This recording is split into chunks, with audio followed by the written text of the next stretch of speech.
এবং কী করে খুব অল্প সময়ের মধ্যে মানে খুব অল্প খরচায় একটা ফুলের মালা তৈরি করা যায়। সামনে বসন্ত উৎসব আসছে তার জন্য, অথবা কোনো হলুদ কোটা বা এই ধরনের কোনো অনুষ্ঠানের জন্য আমরা নিয়েছি একটা ফলস, শুধুই একটা ফলস, হলুদ রঙের ফলস, 1 মিটার লাল ফিতে বলতে পারে, আর 1 মিটার বা 1.5 মিটার রিবান, আর নিয়েছি সুই সুতো, পেন্সিল এবং কাঁচি।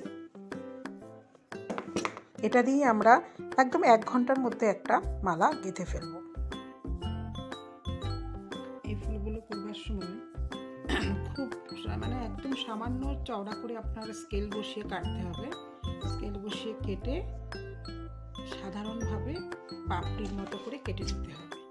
ভাঁজ করে পাপড়ির মতো করে কেটে নিলাম। পাপড়ির মতো করে কেটে নিয়ে তারপরে আমরা সেলাই করব।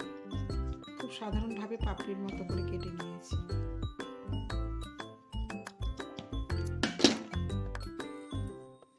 দেখুন, খুব সাধারণভাবে পাপড়ির মতো করে কেটে নেওয়া। এবার এটাকেই আমরা এভাবে করে সেলাই করব।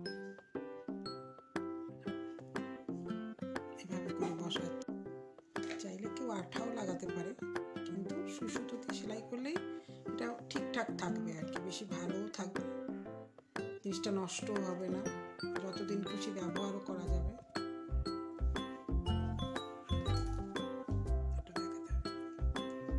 এভাবে করে ঘুরিয়ে ঘুরিয়ে নিতে হবে, জাস্ট এভাবে করে ঘুরিয়ে ঘুরিয়ে নিতে হবে, একদম সোজা প্রসেস।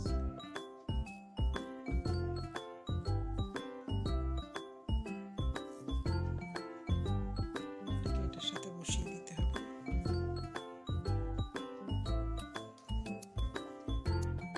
বসিয়ে দিয়ে সেলাই করে দিতে হবে।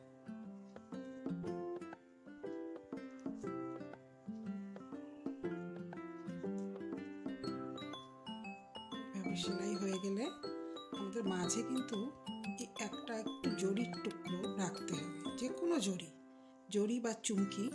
আমি এখানে এই ধরনের জরি রেখেছি, এই ধরনের জরির টুকরো অথবা চুমকি সেটাও নিয়ে নিলেও হবে। নিয়ে একটু সেলাই করে মাঝখানে দিলে এটা দেখতে অ্যাট্রাকটিভ হবে। এভাবে করে দেওয়া হচ্ছে, দিয়ে সেটাকেও সেলাই করে দিতে হবে।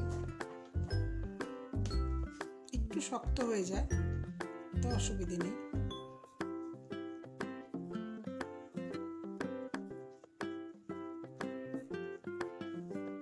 আমরা দেখুন, এই যে এখানে সমস্ত ফুলগুলো বানিয়ে নিয়েছি, একইভাবে সব ফুলগুলো আমরা বানিয়ে নিলাম।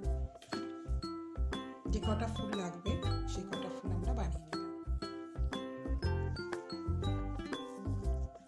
পেছনটা একটু এই ধরনের হলে ভালো হয়, কোনো কাপড় বা কোনো কিছুর উপরে বসিয়ে নিলে সেটা বেটার হবে,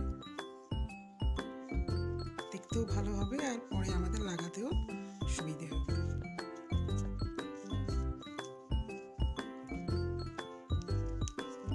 এখন আমরা যে রিবনটা দেখিয়েছিলাম সেই রিবনের মধ্যে গেঁথে নেব। এখানে রিবনের বদলে আপনি কোনো অন্য ধরনের সুতো অথবা কারও ব্যবহার করতে পারেন, কিন্তু আমরা রিবনের মধ্যেই গেঁথে নিচ্ছি। এই রিবনের মধ্যে আমরা এক এক করে সব ফুলগুলো সেলাই করে নেব। এইভাবে করে আমাদের মালাটা রিবনের মধ্যে গাঁথা প্রায় শেষ হয়ে গেল। এখন আর এই দুটো গাঁথলেই আমাদের এটা কমপ্লিট হয়ে যাবে। রিবনের মধ্যে গাঁথলে একটা জিনিসের সুবিধা কি, রিবন গলায় পড়া থাকলে চুলকায়ও না আর সফটও থাকে ভীষণ। আর জরির মধ্যে গাঁথলে পরে জরিতে অনেক সময় গা কুটকুট করে, তো সেক্ষেত্রে রিবনে অনেক বেশি ভালো আর কি।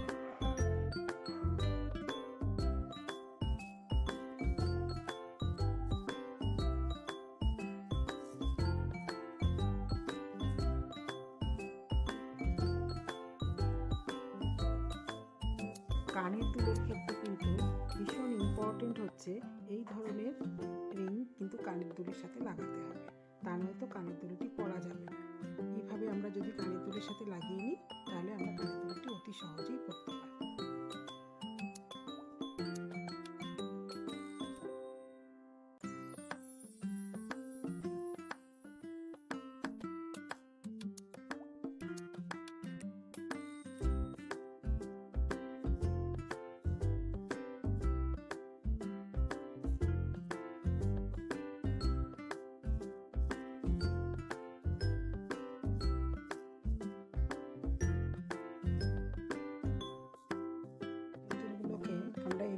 শক্ত করে লাগিয়ে নিয়েছি। লাগিয়ে নিলে পরে কি হবে, আমরা যখন কানের দুলটা লাগাবো তখন আমাদের মানে সঠিকভাবে হবে। এখন ঠিক এই যে এইভাবে করে কানে ঢুকিয়ে দিতে পারবো। ঢুকিয়ে দিলে কানের দুলটা দেখতে একদম ঠিক লাগবে। হাড়ের লম্বা কিন্তু যার যার নিজের পছন্দ মতো করতে হবে, 1 নম্বর। আর 2 নম্বর আরেকটা জিনিস বলে দিচ্ছি, আমরা কিন্তু সেম জিনিস আমরা কিন্তু চাইলে ক্যারি ব্যাগেও করতে পারি। এই যে ক্যারি ব্যাগেও আমি একটা বানাচ্ছি, এই ক্যারি ব্যাগেও করতে পারি, আরও কম খরচে হয়ে যাবে।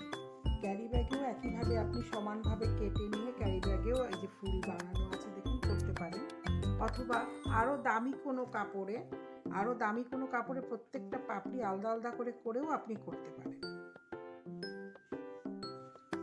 যত নিখুঁত করে আপনি করবেন তত সুন্দর। আর যদি হালকা হাতে করেন তবে সাধারণভাবেই হবে। এটা আপনি হলুদ কোটায় পরতে পারবেন, বসন্ত উৎসবে পরতে পারবেন,